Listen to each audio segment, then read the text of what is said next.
कुछ नहीं गया, तकनीकी का कुछ नहीं गया, बीडीओ साहब का नहीं कुछ गया, लेकिन मस्ट्रोल जीरो होने पर आपके मजदूर का पैसा डूबा।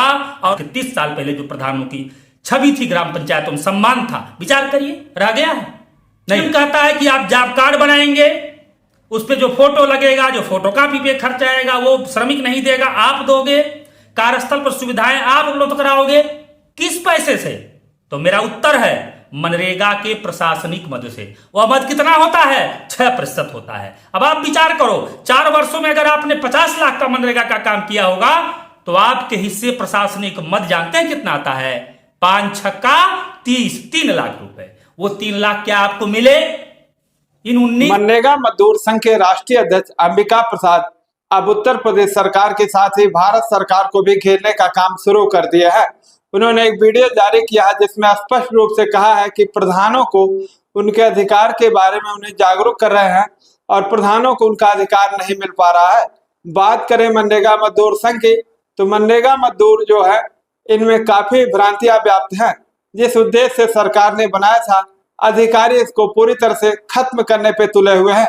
कभी कभी ये भी होता है कि जो मजदूर काम करते हैं वो जीरो हो जाता है, ऐसे में मजदूरों का काफी नुकसान होता है।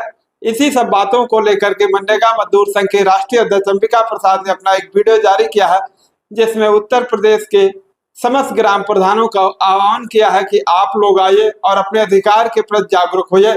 क्या कुछ कहते हैं अंबिका प्रसाद, हम सुनाते हैं वीडियो में आपको। उत्तर प्रदेश के सम्मानित प्रधान साथियों, मैं अभी जो कहने जा रहा हूं इस बात पे थोड़ा विचार जरूर करिएगा और पूरा सुनिएगा।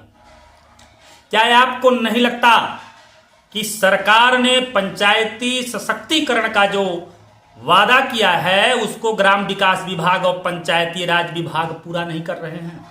जहां जिम्मेदारियां, जवाबदेही आपके ऊपर बहुत अधिक है, वहीं आपके अधिकारों को अपने पास रखे हुए हैं। थोड़ी सी बात करें मनरेगा पे अगर, तो मनरेगा अधिनियम के अनुसार कार्य योजना बनाने से लेकर जॉब कार्ड बनाने, जॉब कार्ड नवीनीकरण से लेकर के काम मांगने वालों को कार्यस्थल पर कार्य देने और स्वच्छ जल, स्वास्थ्य किट, छाया जैसी मूलभूत सुविधाएं उपलब्ध कराने की जवाबदेही आपको दी गई है। लेकिन ग्राम विकास विभाग आप पे इतना भरोसा नहीं करता कि आप हाजिरी अपने श्रमिकों की सही लगाओगे, जबकि पैसा उनके खाते में जाता है।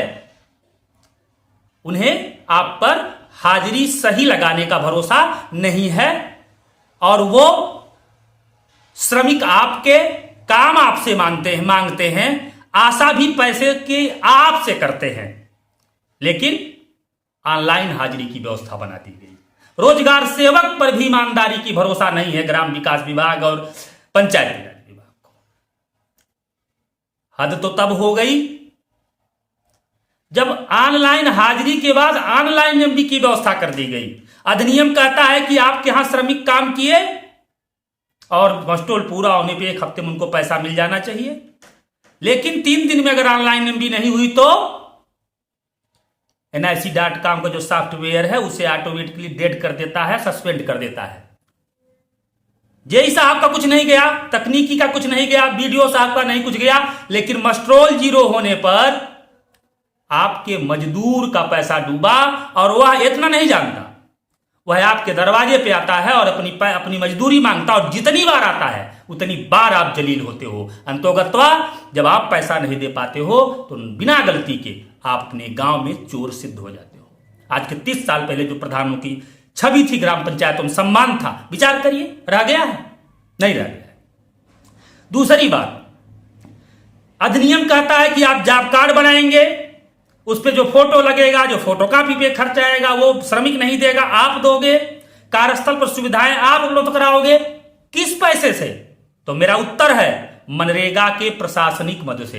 वह मद कितना होता है? 6% होता है। अब आप विचार करो, 4 वर्षों में अगर आपने 50 लाख का मनरेगा का काम किया होगा तो आपके हिस्से प्रशासनिक मद जानते हैं कितना आता है? 5 छक्का 30, 3 लाख रुपए। वो 3 लाख क्या आपको मिले? इन 19 सालों में क्या 1 रुपए भी ग्राम विकास विभाग ने और बीडीओ साहब ने आपको मनरेगा का दिया? प्रशासनिक मद का नहीं दिया। एक बात और ध्यान दीजिए, मस्टोल जीरो करने का जो खेल है, जो ऑनलाइन व्यवस्था ग्राम विकास विभाग के आईएसओ के द्वारा निर्मित किया गया, मस्टोल जीरो होने पर नुकसान आपका होता है। मस्टोल जीरो होने के बाद आपके पास, आपके श्रमिक के पास कोई प्रमाण रह जाता है। प्रमाण की व्यवस्था मनरेगा अधिनियम में किया था कि जॉब कार्ड बनाए जाएं, हर 5 साल पे नवीनीकरण किए जाएं, प्रतिदिन जॉब कार्ड पर मेट या रोजगार सेवक कार्य और मजदूरी का अंकन करे, जिससे अगर विभागीय स्तर पर कोई लापरवाही, कोई कमीशन खोरी के चक्कर में बदमाशी की जाए और मस्टोल जीरो हो जाए तो उसके जॉब कार्ड पे लिखा हुआ प्रमाण रहे और प्रधान जी तथा श्रमिक ये दावा कर सके ग्राम विकास विभाग में कि नहीं मैंने काम किया, मुझे पैसा मिले। आप बताओ, आपके सेक्रेटरी साहब, आपके बीडीओ साहब, आपके डीसी मनरेगा साहब कभी आप पर दबाव बनाए जॉब कार्डों के नवीनीकरण का? विचार करिएगा। जवाब होगा कि नहीं बनाए। क्यों? क्योंकि वो आपके हितैषी है ही नहीं। आपको ये मोहरा बना करके आपके अधिकारों को छीनते हैं, लूट मचाते हैं और आपको चोर साबित करते हैं। बहुत बातें हैं, बहुत कुछ चर्चाएं करना चाहता हूं, लेकिन छोटे से वीडियो में संभव नहीं है। बस इतना कहना चाहता हूं कि आपका उद्देश्य भी गांव की खुशहाली है, हमारा उद्देश्य भी गांव की खुशहाली है। आपका उद्देश्य भी प्रधान पद के सम्मान और गरिमा को वापस लाना है। मेरी भी जिम्मेदारी, मेरी भी इच्छा यही है कि प्रधान पद की गरिमा को वापस लाया जाए, तभी गांव के श्रमिकों का भला होना है। लेकिन मित्रों, मेरी समस्या यह है कि हम श्रमिक संगठन के राष्ट्रीय अध्यक्ष हैं, हमारे संगठन के पास आर्थिक कमजोरी है, फिर भी हम 2 वर्षों से निरंतर लड़ रहे हैं और लड़ाई बहुत अच्छी कंडीशन में पहुंची है। अब की अगर मजबूत आंदोलन कर पाए तो सरकार को हमारी बातें पूरी करनी होंगी और हमारी बातें पूरी होते ही ऑनलाइन हाजिरी व्यवस्था समाप्त होगी। हमारी बातें पूरी होने से ही फिर से आपके खाते में पैसा आएगा और आप मजबूती से अपने यहाँ का विकास का कार्य कर सकोगे। आप विचार करिएगा, आपके पास जितनी निधियां हैं आपके पास आती हैं ग्राम पंचायत खाते में, लेकिन पहले की तरह क्या आप स्वविवेक से अपनी ग्राम पंचायत के विकास में उन निधियों को खर्च करने में स्वतंत्र हैं?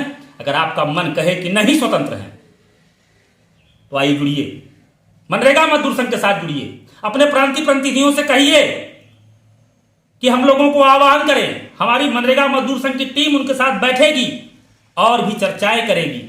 आपके हित में, मनरेगा श्रमिक के हित में, गांव के हित में एक साझा डिमांड बने और आने वाले समय में एक तिथि घोषित हो आंदोलन की, एक जबरदस्त आंदोलन राजधानी में किया जाए। आपको आने की जरूरत नहीं है, आप अपने गांव में रह करके आंदोलन को सफल कर सकते हो।